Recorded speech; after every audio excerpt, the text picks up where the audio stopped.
قبل ما نبدأ ما تنساش تعمل لايك واشتراك في القناة علشان ده بيحمسنا نستمر جدا، ولو على الفيسبوك اعمل لنا متابعة. Thank you. بيبدأ الفيلم بمشهد العصابة خاطفة شخص وبيجيله مكالمة من رئيسهم إن كل حاجة تمام، وبيكون الشخص المقيد ده فك نفسه وبيخلص عليهم كلهم. ولما بيجي رئيسهم ومساعديه بيلاقي رجالته مقتولة، ولما كانوا عايزين يهربوا الباب بيتقفل عليهم فبيترعبوا وبيبصوا حواليهم لكنهم بيموتوا واحد ورا التاني لحد ما بيتبقى رئيسهم، وبيبدأ يترجى الشخص إنه ما يقتلوش وبيقول له إنه هيدفع له ضعف اللي معروض له. وبنفهم إنه قاتل مأجور، بس قاتلنا الجميل ما بيهتمش بكلامه لحد ما الرئيس زحف ولمس جزمته علشان يترجاه، لكن بيتعصب منه إنه وسخ جزمته لأنها ماركة وبيضربه بالنار. وفي المشهد اللي بعده بنكون في الفلبين وبنشوف شاب ملاكم اسمه ماركو في ماتش ملاكمة صعب لكنه بيفوز فيه أخيرا وبقى بطل، وبالليل بيديله زعيم الصالة فلوسه، لكن ما بتعجبش ماركو فبياخد منه فلوس زيادة وما بيكونش خايف منه خالص. وهو ماشي بيقوله الزعيم إنه ياكل كويس ويستعد للمباراة الجاية. وفي نفس الوقت قاتلنا المأجور كان بيتابع ماركو. بعدين بيروح ماركو يشوف أمه اللي بتكون مريضة وإن ماركو محتاج فلوس كتير علشان يقدر يعمل عملية لأمه. بعدين ماركو بيقابل السيد كيم اللي بيكون قريب منه فبيسأله كيم عن السبب اللي خلاه يجي النهاردة، هل بسبب أبوه؟ وماركو بيسأله عن أي أخبار منه، لكن كيم رد عليه إنه مفيش أخبار جديدة بس أكيد لما هنستنى هنلاقيه. وبيقوله ماركو لو مش عشان العملية بتاعت أمه ما كانش هيبحث عنه، فبيدي ماركو فلوس لكيم كمساعدة علشان يبحث عنه. وبنعرف إن أبوه كوري وأمه فلبينية، وبنتعرف على أبوه وأمه وبنشوف حياة ماركو بسيطة وكل همه هو الفلوس علشان ينقذ أمه المريضة. وبنشوفه بيقابل شخص بيعرض عليه وظيفة بس الوظيفة دي مش تمام، وفي الوقت نفسه قاتلنا المأجور كان بيراقبه لما رجع البيت، وبعد تفكير بيوافق ماركو على العرض وبينفذ العملية اللي بتكون خطيرة، وبيتقفش كمان بعدها بيحاول يهرب منهم وهم بيجروا وراه. بس ماركو وهو بيهرب عربية بتخبطه وبتخرج واحدة وبتعتذر له على اللي حصل وبتصر تاخده للمستشفى تطمن عليه. وفي المستشفى بيشوفوا حالته وبيكون سليم، وبتقابله الست وبتعتذر له تاني وبيكون اسمها يونجو وبتديله فلوس تعويض. وطبعا ماركو بياخدها وبتقوله ان لغته الكورية كويسة، لكن ماركو بيتضايق منها لما بتسأله هو نص كوري ونص فلبيني وبيسيبها وبيمشي. بعدها ماركو بيروح للسيد كيم اللي طلبه ورجع له فلوسه وبيقوله انه ملقاش ابوه، لكن ابوه لقاه وبيكون جاي حد من طرفه علشان ياخده لكوريا يقابل ابوه، فبيديله السيد كيم موبايل يقدر يكلمه من كوريا. وفي نفس الوقت بيوصل رجالة من طرف ابوه لبيته علشان يقابلوه، وبيكون قاتلنا المأجور شايفهم من بعيد. ولما قابل ماركو بيقوله انه ما بيتكلمش فلبيني فهيتكلم انجليزي، لكن ماركو بيقوله يتكلم كوري عادي. وبنعرف ان ماركو بيتكلم الثلاث لغات اللي ذكرتهم وبينبهر بيه وبيعرفه بنفسه انه محامي ابوه وانه هيوصله بامان لابوه، وان ابوه مريض وعلشان كده بعته علشان يجيبه ولازم دلوقتي حالا يجي معاه. فبيكون ماركو متردد انه يسيب امه لوحدها، لكن المحامي بيسيب ممرضة معاها ترعاها. في مكان تاني بنشوف الابن الاكبر لمجموعة هوجي يونغ واللي اسمه هان بيقرا اخبار وحشة عن نفسه، وبعدين المحامي بيكلمه انه استلم ماركو فبيقوله على ميعاد وصوله علشان يبعت رجالته يستلموهم من المطار.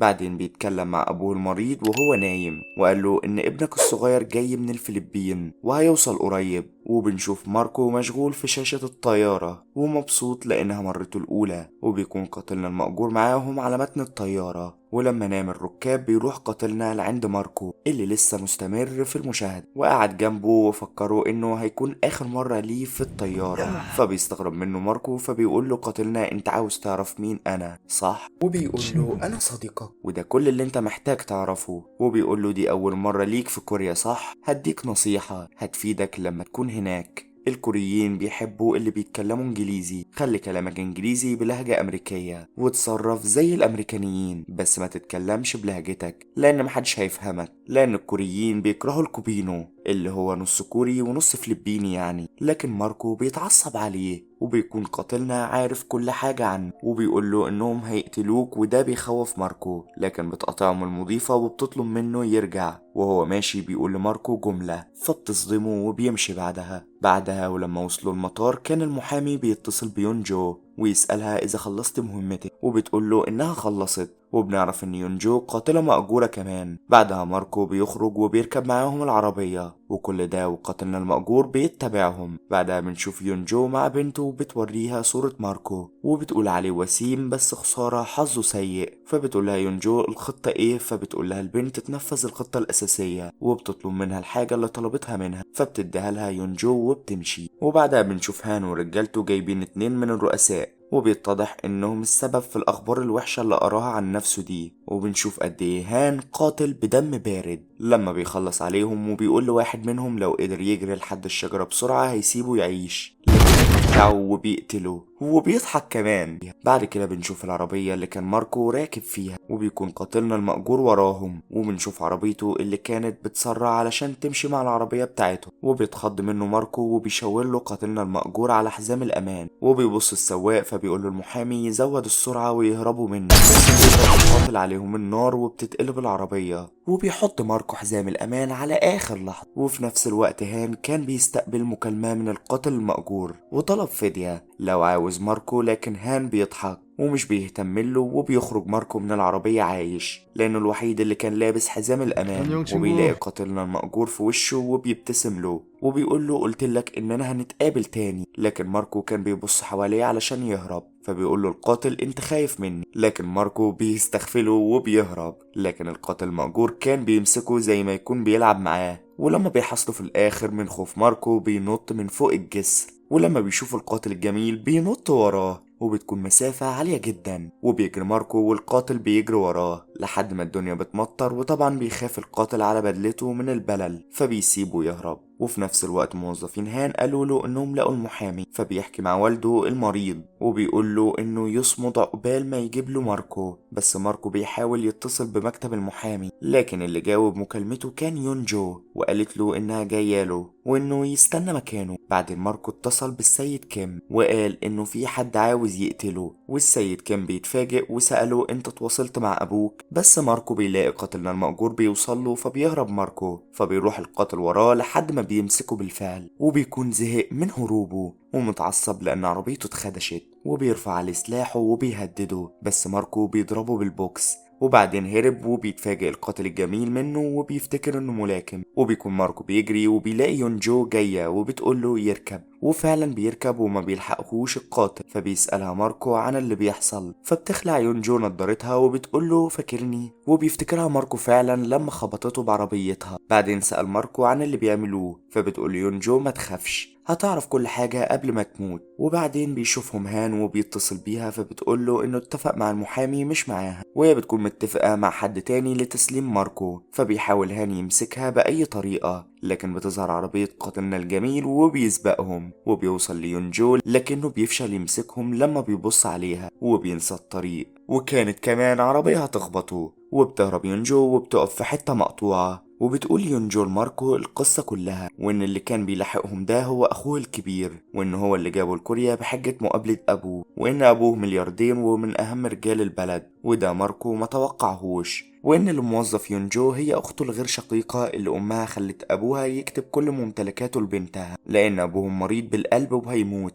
وبكده أخوه مش هياخد حاجة. وإن أخوه جابه عشان قلبه اللي هيديه لوالده علشان يعيش والوصية تتلغي، بس أخته عاوزة ماركو يموت، فبترفع يونجو المسدس علشان تقتله. وبيكون ماركو مصدوم من الحقيقة لدرجة انه ما بيتحركش، لكن على اخر لحظة بيظهر قاتلنا الجميل وبيخبط العربية، وبيقدر ماركو انه يهرب، وما بتقدرش يونجو انها تقتله، وبتضرب النار على القاتل المأجور اللي ما كانش ناوي يعمل لها حاجة. لكن لما بتبوظ عربيته بيهجم عليها وبيمسكها، وما بتقدرش يونجو تتصرف وعرفت انها النهاية، وبيقتلها القاتل المأجور. وبنشوف ماركو نجح انه يخرج من الغابة، بس لقى هان بيشوفه وبياخده على بيتهم وربط ايديه. وجوه البيت اخته كانت بتستنى وبتبقى متضايقة ان خطتها فشلت، وبيبقى هان فرحان ان شركة ابوها ترجع له تاني. بعدين هان اخد ماركو يقابل ابوه، وفي الوقت ده بنشوف اختهم بتفتح الصندوق اللي خدته من يونجو، وبيكون عبارة عن مسدس كخطة بديلة. وبنشوف قاتلنا كان بيتعقب ماركو ووصل بيت هان، ووسط كل ده ماركو كان كل هم لما جه يقابل ابوه، لكنهم بيربطوه وبيخدروه وبيجهزوه للعملية اللي هتستغرق 9 ساعات. وبيطلب هان من أتباعه يحرسوا المكان كويس علشان يمنعوا أي هجوم. وفي العملية بيصحى ماركو فجأة وبيطلب الدكتور من دكتور التخدير إنه يحقنه تاني، لكن دكتور التخدير بيكون القاتل المأجور نفسه اللي بيخلص على كل اللي في الأوضة. وبيقوم ماركو، وفي الوقت ده بيجي هان وبيشوف اللي حصل على الكاميرات وبيأمر رجالته يهجموا عليهم. ولما بيقوم ماركو بيقف عند أبوه وبيسأله لو كان أبوه فعلا، وبنشوف الأب اللي بيمسك إيد ماركو، وماركو بيتعصب وبيقول له أي أب ياخد قلب ابنه علشان ينقذ نفسه، وإنه كان أحسن إنك ما تبحثش عنه، وكان أحسن لو ما تعرفتش عليا أصلا. وبيكون قاتلنا واقف بيتفرج، لكنه بيقول له يلا لأن ما عندهمش وقت. ولما بيجي هان ومع رجالته وأسلحتهم بيتكلم مع اللي جوه، فبيرد عليه قاتلنا الجميل، لكن هان بيسأله هو الشخص اللي كلمه وطلب فدية 10 مليون دولار. فبيقول ماركو لقاتلنا هيهربوا ازاي، فبيقول القاتل من الباب الرئيسي بكرامتنا، وبيرفع مسدس على ماركو وبيقول له يمشي قدامه كرهينة. وبيخرجوا ليهم، فبيقول له هان أخيرا أقابل اللي كلمه في التليفون، وبيقول لواحد من رجالته يديله موبايل ويفتح الآلة الحاسبة، وبيقول للقاتل انت عارف 10 مليون دولار يبقوا كام بالعملة المحلية؟ فبيقول له القاتل أكيد عارف، حسب سعر الصرف النهاردة الصبح هتساوي 11 مليار و857 مليون و500 ألف وون. فبيقول له هان دقيق جدا، بس دي فلوس كتيرة جدا ومش سهل تحول الكمية دي بالدولار الأمريكي، وده بس علشان انت فقير ومش عارف. فبيبتسم قاتلنا وبيقول له مش مشكلة أنا ممكن استنى. فبيقول له هان إنه هيدفع النص 5 مليون دولار، وإن ماركو ما يستاهلش أكتر من كده. فبيقول القاتل يبقى ياخد نص قلبه بس لأن سعره ثابت. وبيكون كلام قاتلنا وابتسامته بيعصبوا هان جدا، وبتكون أخته الغير شقيقة بتراقبهم وبتستعد علشان تقتل ماركو بالسلاح اللي معاها. وبيشوفها القاتل مأجور وبيضرب عليها، وبيبدأ الكل يضرب النار، وبيقدر قاتلنا ينقذ ماركو وبيرجع أوضة العمليات من تاني. وبيقول لهم هان يوقفوا ضرب نار علشان أبوه اللي جوه، وبيبص بيلاقي ان اخته هي اللي ضربت النار الاول. بعدين بيستخبى القاتل اللي بيتصدم انه اتصاب في رجله وبيتألم جامد في الوقت ده. وبيشوف القاتل ان في رصاصة صابت الاب ومش باقيله كتير ويعيش. وبيبص في السقف وبيلاقي كاميرا، فبيعرف ان هان هيعرف من بره ان الاب اتصاب. وفعلا بيدخل عليهم وبيقول له قاتلنا انه لسه ما ماتش، وكمان هما اللي بدأوا ضرب نار مش هو السبب. وبيصوب مسدس ناحية الاب وبيقول له قاتلنا ان الوقت خلص ومحتاج ال10 مليون دولار. وبيوافق هان فعلا وبيديله الفلوس. فبيقول له القاتل مأجور على أماكن حساباته وإنه عارف عنه كل حاجة، وبيديله رقم حسابه وبيحول له الفلوس وهو متعصب جدا. وهنا بيقول له القاتل المأجور يجي ياخد ماركو وبياخدوه، وكذلك الأب. لكن القاتل المأجور بيكلم ماركو بالفلبيني والكل مش فاهم هو بيقول ايه، لكنه بيقول له تحلى بالشجاعة وانه مش هيموت النهاردة وما يقلقش. بعدين بيودعهم القاتل المأجور علشان يمشي، وبيستفز هان انه هيصرف ال10 مليون كويس. وهو خارج بيخلي هان رجالته توقفه والكل بيرفع عليه السلاح. فبيقول له قاتلنا ليه عمل كده لان ده مش هيرجعله الفلوس تاني. فبيقول له هان انه عارف كويس وانه هيعتبرها تبرع، بس هيكون وحش ليه ان الناس تكتشف انه اتسرق من واحد زيه. وهنا بيلف له قاتلنا وبيقول له انه يكون محرج احسن من انه يكون ميت. فبيضحك هان من ثقته، لكن بيقول له قاتلنا انه قاتل محترف مش اي حد، وبيوجه مسدسه علشان يقتله. فبيزعق القاتل الجميل بالفلبيني كرسالة لماركو انه ينزل على الارض بسرعة، وبيبدأ ضرب النار. وبنشوف مهارة القاتل المأجور بكل دقة وهو بيقتلهم كلهم. وبنشوف هان بيزحف على رجله بعد ما اتصاب فيها واستخبى ورا الكنبة. ولما بيخلص عليهم كلهم بيلاقي هان مسدس وقع وبياخده علشان يقتل القاتل المأجور، لكنه بيكون أسرع منه وبيقتله الأول. وبيزحف بعدها هان على الكنبة وبيقول له أخيرا إنه معترف إنه قاتل محترف، وبيموت هان من نزيف الإصابة. بعد كده بيدخل عليه ماركو وبيفتكر قاتلنا الجميل إصابة رجله، فبيرجع يتألم ويتآوه كتير وبيستند على ماركو. وبيكون ماركو حزين على عيلته، لكن القاتل الجميل بيقول له انه ملهوش علاقة تربطه مع الوحوش دول لانه مش زيهم. وبيخرجوا من الأوضة اخيرا، وبره بيوقف القاتل وبيقول للبنت تخرج لانها واضحة من ظلها على الارض. فبتخرج بسلاح في ايدها وبتقول لهم انها تقتل ماركو، لكن قاتلنا المأجور بيقول لها ان اللعبة خلصت بالفعل وكنز والدك اصبح ليكي خلاص، وروحي افرحي مع امك وعدينا نخرج. لكنها بتقول له انه ممكن ماركو يرجع يتكلم بعدها ويطالب بورثه.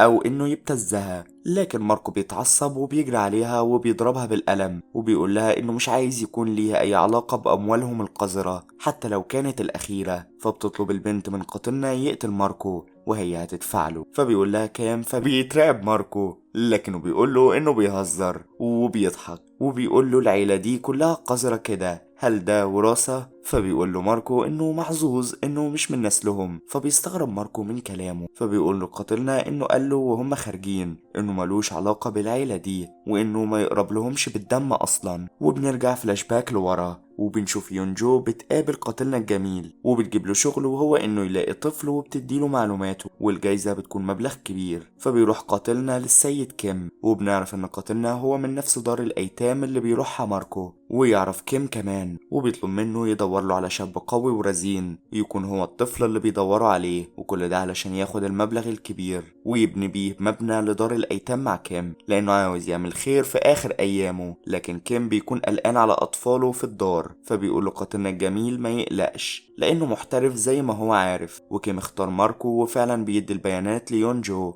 اللي بعدها بتخبطه علشان توديه المستشفى وبتشوف تقريره الطبي علشان تتأكد انه ابن الاب ولا لا. بس قاتلنا طبعا فبركوا ونجحت خطته انهم صدقوا انه الطفل. وهنا ماركو بيتعصب جدا من الخداع ده وبيقول له قاتلنا الجميل ما يزعلش، المهم ان النهاية سعيدة والفلوس اللي معاهم هتخلي امه تعمل العملية وانه حظه حلو ان الفاسد ده مش ابوه. فبيتعصب ماركو اكتر وبيحاول يضربه بس قاتلنا بيمسك ايده وبيقول له مش معنى انك ملاكم يبقى تقدر تضرب اي حد. وهنا بيقول له قاتلنا انه نص كوري ونص فلبيني زيه، فبيسيبوا ماركو وبيبتسم القاتل وبيبدأ يعطس دم وبنعرف انه مريض وبنشوف نظرات الشفقة على ماركو. لكن القاتل بيقول له بلاش وبيقول له خلينا نمشي علشان نلحق الطيارة. وبتسيبهم البنت لما عرفت انه ما يقرب لهاش حاجة وبيخرجوا عند عربية القاتل المأجور وبيقول لماركو انه يسوق هو لانه مصاب وبيمشوا بعدها. وبنشوف السيد كيم بيبني مبنى الدار الجديد للأطفال وفي نفس الوقت ماركو مع أمه في المستشفى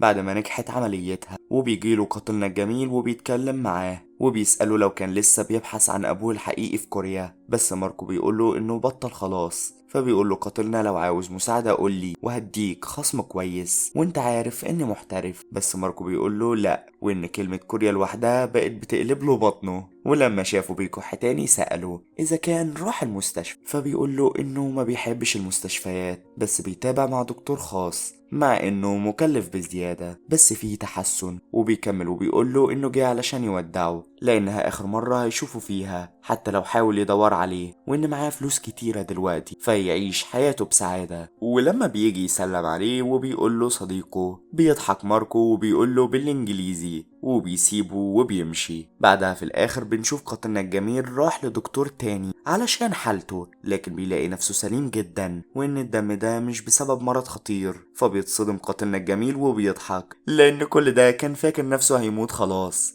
وبقى حكيم في نفسه وان الدكتور القديم خدعه علشان ياخد فلوسه. وبيضحك وهو متعصب واكيد هيروح يقتله. وبينتهي الفيلم مميز فعلا. لو كنت تابعت معايا الملخص للاخر عندي ليك سؤال، ليه هان كان عاوز ماركو حي على عكس اخته اللي كانت عايزة تقتله؟ اكتبوا لنا اجابتكم في التعليقات وهقراها كلها.